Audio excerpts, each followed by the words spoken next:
やっぱりですね、お客様の声ですよね。自分の作ったものが、とてもよく切れたと、使いやすいと、またご自分で使ってたものがね切れなくなって、で修理に、うちに出していただいて、きれいにして返してあげて、喜ばれたりとか、やっぱそういう時が一番やっぱり嬉しい、時ですよね。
明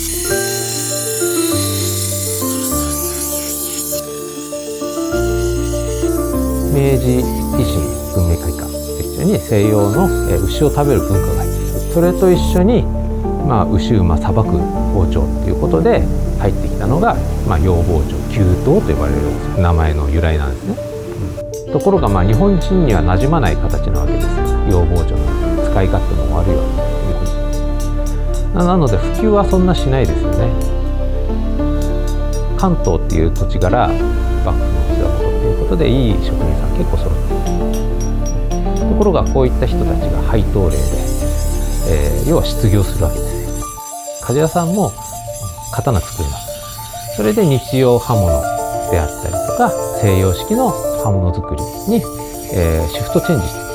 関東の職人さんたちがその小さな需要の中で作ってたんです。それが今度、戦争終わり西洋式な生活スタイルになり、そうすると、今度は牛刀なんかもだんだん普及してくる。そうすると関東の手作りの牛刀だけでは需要が間に合わなくなる。そうすると地方、三条であったり関であったりというところに製造の拠点が移っていく。関東の牛刀っていうのは全て手作り、要は職人さんたちが残っている。地方に渡った人たちっていうのは要はそこで大量生産を始めた人。そこら辺あたりで関東の牛と地方の牛刀って分ける意味合いで関東牛刀という呼び方を当時されています。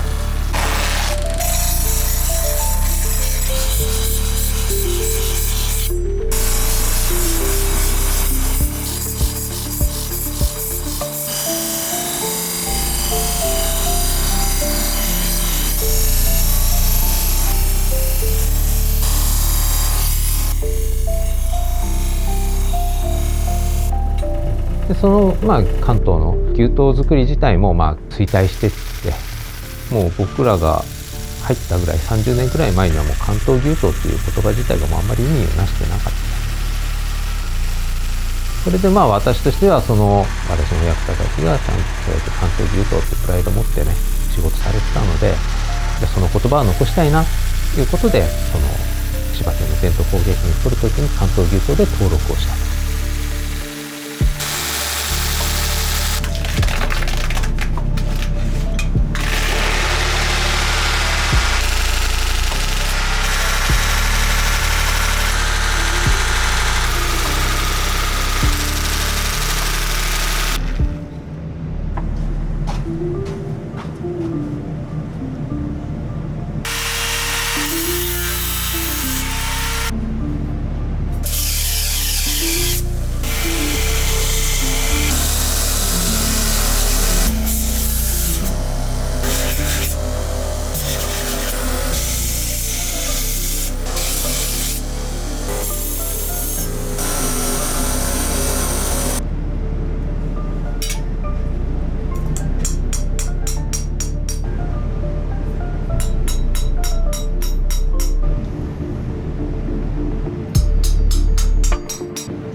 ちょっと変な話、やっぱ機械で作った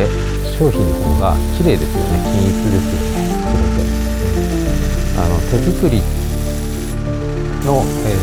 包丁ってやっぱどっかしら泥臭い、ムラがちょっとあったりとか、でもそういうのがまた人の手で作ったぬくもりみたいなんじゃないですけど、そういったものがあるのかなっていうところですけど、あとはやっぱね、お客さんの細かなニーズに応えてあげられるとかね、できるのがやっぱ手作りの良さだったりとか、大量生産だとどうしても均一の形で均一のサイズで、大量に作るわけですけど、手作りだと柄をもっと長くしてとか、ね、サイズをもうちょっと長くしてとか細くしてとか、そういったお客さんの要望に応えられる、そういうところですね。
うちの、